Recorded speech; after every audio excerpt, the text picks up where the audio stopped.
नमस्कार मंडळी, मी कुणाल पाटील आणि तुम्ही बघताय नेमका मुद्दा काय. भगवान बिरसा मुंडा यांची जयंती आहे. त्या जयंतीच्या निमित्तानं या माणसाने अवघ्या 25 वर्षाच्या आयुष्यात इंग्रजांना सळुकी पळ करून सोडलेलं होतं. इंग्रजांना 500 रुपयाचा इनाम जाहीर करावा लागला होता बिरसा मुंडा यांना पकडून देणाऱ्यासाठी. त्यांची ही गोष्ट आपण समजून घेऊया. आणि याशिवाय महत्त्वाचं म्हणजे भाजपचे काही लोक बिरसा मुंडा यांना जाणीवपूर्वक बदनाम करण्याचं काम करतात. हे इंद्रसिंग परमार आज काय म्हणलेलं आहे मी तुम्हाला समजून सांगते. जे लोक जी खेळी खेळतात ना ती समजून घेतलीच पाहिजे, नाहीतर आदिवासींचं जे इतक्या काळामध्ये नुकसान होत आहे ते नुकसान अजून वाढू शकतं. त्यामुळे व्हिडिओ शेवटपर्यंत पहा. तर सगळ्यात पहिल्यांदा आपण समजून घेऊया की भाजपचे हे मंत्री काय म्हणलेले आहेत. भाजपचे शिक्षण मंत्री आहे, मध्य प्रदेशचे शिक्षण मंत्री आहेत बघा, आणि यांना इतिहाससुद्धा माहीत नाही. यांचं शिक्षणच खच्च आहे. आणि असे लोक यांनी शिक्षण मंत्री केलेले आहेत. इंद्रसिंग परमार यांचं नाव आहे. काय म्हणतात? राजाराम मोहन रॉय ब्रिटिशांचे एजंट होते असं तो माणूस म्हणतोय. राजाराम मोहन राय हा खूप मोठा माणूस होता. या माणसामुळे सतीची प्रथा नष्ट झाली.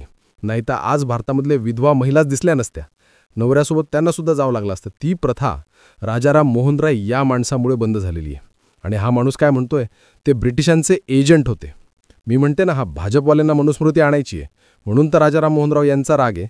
ते म्हणतात त्यांनी देशाचे दलाल म्हणून काम केलं. आता कसं काय दलाल म्हणून काम केलं हे यांनाच माहिती आहे. पुढे अजून सांगतेत, एवढंच नाही तर त्यांनी धर्मांतरासारख्या गोष्टी आपल्या देशात सुरू केल्या. राजाराम मोहनरायांनी धर्मांतर ज्यासारख्या गोष्टी सुरू केल्या की त्या इंग्लिश ख्रिश्चन मिशनऱ्यांनी सुरू केल्या. ते इंग्लिश ख्रिश्चन मिशनरी भारतामध्ये आले आणि त्यांनी इथं धर्मांतर केली. मुघल सत्ताधीश आले, त्यांनीसुद्धा इथं धर्मांतर केलेली आहे. आणि हे आपल्याच स्वातंत्र्य संग्रामातल्या आपल्या समाजसुधारकांना बदनाम करतात. पुढे ते काय म्हणतात? आणि राजाराम मोहनराव यांना रोखण्याचा धाडस जर कोणी दाखवलं असेल तर ते बिरसा मुंडा होते. हे जे वाक्य आहे हे धादांत खोटं वाक्य आहे. कारण बिरसा मुंडा यांचा जन्म आहे 1875 आणि राजाराम मोहन रॉय हे बिरसा मुंडा यांच्या जन्माच्या जवळपास 25 वर्ष आधी गेलेले होते. राजाराम मोहन रॉय यांची डेट झालेली आहे बघा 1833. जो माणूस 1833ला वारलेला आहे आणि 1875ला जन्मलेला आहे एक माणूस, याच्यासोबत भांडणार आहे का? नाही.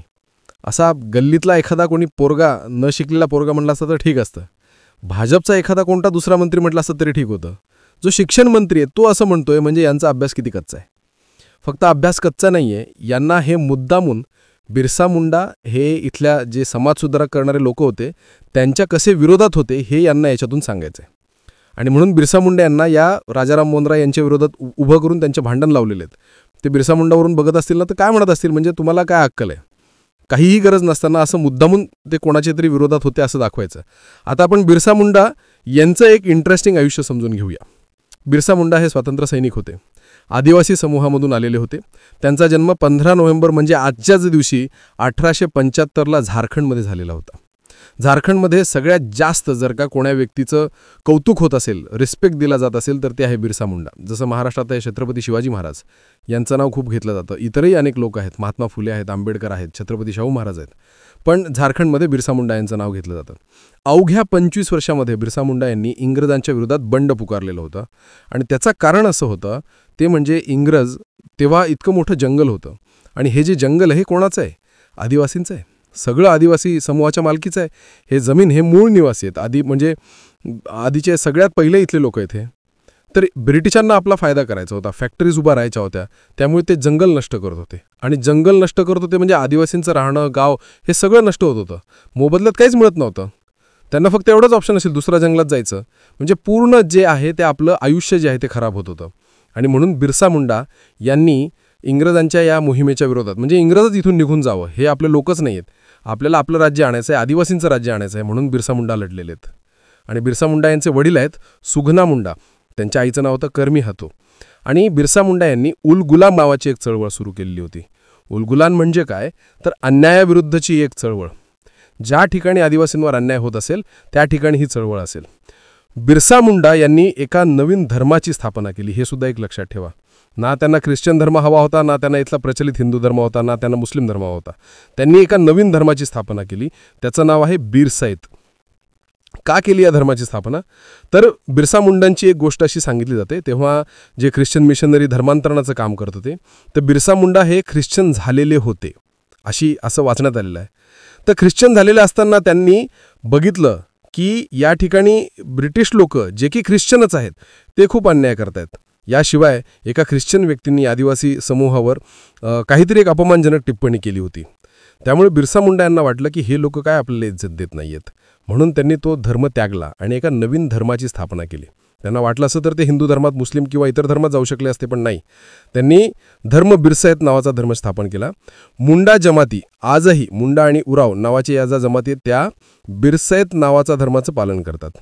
अर्थात आजही हे जे भाजपचे मंत्री आहेत ना, हे जे स्टेटमेंट करतात, यांचा हेतू आहे की हा जो आदिवासी समूह आहे यांना हिंदूपदी कसं ओढता येईल हा त्यांचा प्रयत्न आधीपासूनचा राहिलेला आहे. तुम्ही बंजारा समूहाला विचारा, ते म्हणतात आम्ही हिंदू नाहीच. तुम्ही लिंगायतांना विचारा, ते म्हणतात आम्ही हिंदू नाही. आदिवासींच्या कोणत्या पद्धती आहेत, कोणते देव आहेत की जे हिंदू धर्माशी, हिंदू देवदेवताशी साधर्म्य आहे, तर तसं दिसत नाही. आणि म्हणून बिरसा मुंडा यांनी बिरसायत नावाचा एक नवीन धर्म स्थापन केलेला आहे. आणि बिरसा मुंडा हे इंग्रजांच्या विरोधात लढत होते. त्यामुळे बिरसा मुंडा हे लोकांमध्ये जायचे, लोकांना जागृत करायचे, सांगायचे की अरे हे चुकीचे लोक आहेत आणि हे आपल्या जमिनीवर हक्क सांगत आहेत, आपल्या जमिनी लुटत आहेत. आदिवासी जागृत व्हायला लागले होते आणि म्हणून इंग्रजांना त्यांची भीती वाटायला लागली. इंग्रजांनी बिरसा मुंडा यांना पकडून देणाऱ्याला 500 रुपयाचा इनाम ठेवलेला होता आणि कुणीतरी होताच गद्दार ज्याने 500 रुपयांसाठी बिरसा मुंडा कुठे आहेत ही माहिती पोहोचवली आणि बिरसा मुंडा यांना जेलमध्ये जावं लागलं. ते अनेकदा जेलमध्ये गेलेले आहेत. एक जेलमधला किस्सा सांगितला जातो की एकदा 2 वर्षाची सजा काटून ते बाहेर निघायला लागलेले होते जेलमधनं. तर बाहेर निघताना कपड्याचं गाठोडं दिलं जातं की नाही, जे काही कपडे तेव्हा असायचे ते गाठोडं असायचं, पेटी वगैरे तर नसायची. जे काही त्यांचे घालायचे कपडे असतील, थोडाफार सामान असेल ते एका गाठोड्यात बांधलेलं होतं. त्यांच्यासोबत चप्पल आणि फेटा दिलेला नव्हता. तेव्हाच्या काळात जवळपास सगळे पुरुष फेटा बांधतच होते उन्हापासून रक्षणासाठी. बिरसा मुंडा यांनी बघितलं की आपल्याला नाही दिलं, तर त्यांनी विचारलं. तेव्हा त्यांना सांगण्यात आलं ब्राह्मण, जमीनदार आणि साहुकार फक्त यांना चप्पल आणि हे घालण्याचा अधिकार आहे, तुम्ही आदिवासी आहात, तुम्हाला हा अधिकार नाही, असं सांगण्यात आलं. विचार करा, हा सगळा राग होता की ज्याच्यामुळे त्यांना वाटलं की नाही आपल्याला वेगळा धर्म स्थापन करायचा आहे. त्याच्यानंतर ते जेव्हा बाहेर आले तेव्हा त्यांना धरती आबा अशी पदवी देण्यात आली. लोकांनी त्यांचं खूप स्वागत केलं, जंगी स्वागत केलं. बिरसा भगवान की जय असे नारे लागले. तेव्हा बिरसा मुंडा म्हणाले मी काही भगवान नाही आहे, हे लढाई आपल्या सगळ्यांची आहे, आपण सगळेजण लढत आहोत. आणि त्यामुळे त्यांचं जे काही आहे ते आहे. पण त्यानंतर परत एकदा जेव्हा बिरसा मुंडा यांना पकडलं तेव्हा बिरसा मुंडा यांचा मृत्यू हा 25व्या वर्षी जेलमध्येच झालेला आहे. आणि असं सांगितलं जातं की जेलमध्ये त्यांना घातपात करून मुद्दामून मारण्यात आलेलं असू शकतं, विषप्रयोग झालेला असू शकतो, असं त्यांच्या पोस्टमॉर्टम रिपोर्टमधून कळलेलं आहे. पण तरीही शेवटच्या क्षणी असं सांगितलं जातं की जो शेवटचा क्षण होता, एकदा त्यांचे डोळे उघडले होते आणि त्यांनी सांगितलं की मी शरीरापुरता मर्यादित नाही, उलगुलान सुरूच राहील. म्हणजे हे शरीर जरी गेलं असलं तरी उलगुलान म्हणजे माझी चळवळ ही सुरू राहील, माझे लोक ही चळवळ सुरू ठेवतील. आणि आजही उलगुलान ही चळवळ सुरू आहे. लोक आदिवासींच्यात, आज फक्त इंग्रज गेले, इंग्रजांच्या नंतर इथले उद्योगपती आले. उद्योगपतींनी आदिवासींची खूप मोठी जमीन बळकावली आणि जेव्हापासून आज हे सत्तेत आहेत आपले भाजपचे लोक, तुम्ही बघत असाल काय पद्धतीने त्यांनी आदिवासींच्या जमिनी हडपण्याचं केलेलं आहे. पेसा नावाचा जो कायदा आहे त्याचं कुठेही हे लोक रक्षण करत नाही आहेत. तुम्हाला माहिती आहे पेसा हा कायदा आदिवासींच्या जमिनींच्या रक्षणासाठी आहे, पण ते नाही होते. लद्दाखमधले सोनम वांगचुक यांचा संघर्ष होता तो आदिवासींच्या जमिनींसाठी होता. 6th शेड्यूल का मागत होते, कारण 6th शेड्यूलमध्ये जर टाकलं तर ती जमीन बाकी कोणालाही उद्योगपतींना घेता येणार नाही, ती जमीन आदिवासींनाच राहील. पण 6th शेड्यूलमध्ये टाकत नाही आहेत कारण की ती जमीन त्यांना उद्योगपतींना विकायची आहे, विकलेली आहे मोठ्या प्रमाणावर. मोठे मोठे उद्योग तिथे सुरू झालेले आहेत. आदिवासींच्या जमिनी आज धोक्यात कोण घालत आहे याच्याकडे आपण पाहिलं पाहिजे. तुम्ही बघितले असेल बिहारमधली आत्ताच 1 रुपयात 10,000 एकर जमीन दिलेली आहे. त्याच्यानंतर forest land 72,000 hectare forest land ही डायव्हर्ट केलेली आहे नॉन फॉरेस्टमध्ये. त्याच्यानंतर म्हणजे फक्त 5 वर्षात 72,000 हेक्टर फॉरेस्ट राईटचं उल्लंघन केलं जातं सरळ सरळ. त्याच्याकडे कुणी लक्ष देत नाही आहे. ज्या ठिकाणी ट्रायबल सब प्लॅन आहे त्याचं फंडिंगसुद्धा कमी झालेलं आहे. आणि त्याच्यामुळे हे जर का एकंदर पाहिलं ना, आता देशभरातले आदिवासी समूह यांच्या जमिनी धोक्यात आहेत, त्यांचे हक्क धोक्यात आहेत. परंतु तरीही एक चित्र निर्माण केलं जातं की आम्ही तुमच्या रक्षणासाठी आहोत. पण इतर सगळ्या मला असं वाटतं की अनेक राज्यातले आदिवासी हे जागृत झालेले आहेत, त्यांना कळतंय की यांचं काय चाललेलं आहे. आणि मला असं वाटतं की आपण सगळ्यांनी या गोष्टी लक्षात ठेवल्या पाहिजेत. या सगळ्या ज्या काही जंगलातल्या जमिनी आहेत ना, या आदिवासींच्या मालकीचे, ते मूळचे मालक आहेत. आणि आज त्यांनाच इथून हद्दपार करण्याचं जे षड्यंत्र चाललेलं आहे. आणि परत एकदा ते तर राहू देत, त्यांचे जे कोणी आराध्य दैवत आहेत, त्यांचे जे देव आहेत, आदिवासींचे जे वेगवेगळे देव आहेत, त्यांच्याकडे तुच्छतेने बघितलं जातं. आणि त्यांना मुद्दामून हिंदू धर्मात कोंबण्याचे सुद्धाचे प्रयत्न होत आहेत. याच्याविषयीही आदिवासी समूह बोलत आहेत. ते म्हणतात की यांचा काय संबंध आहे. पण ठीक आहे, आता आम्हाला त्यांच्यामध्ये त्यांनी टाकलं एसटी म्हणून आम्ही तिथे काय म्हणूया तशी नोंद करतो.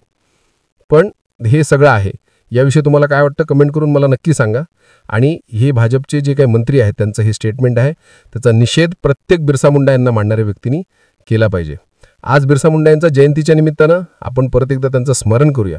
25 वर्षाच्या आयुष्यामध्ये त्या माणसाने जे काही केलं त्याचं सगळ्यांनी मला असं वाटतं स्मरण केलं पाहिजे. आणि या देशाला स्वातंत्र्य मिळालं याच्यामध्ये हे असे अनेक छोटे मोठे जे काही लढे आहेत, हे असे अनेक लोक आहेत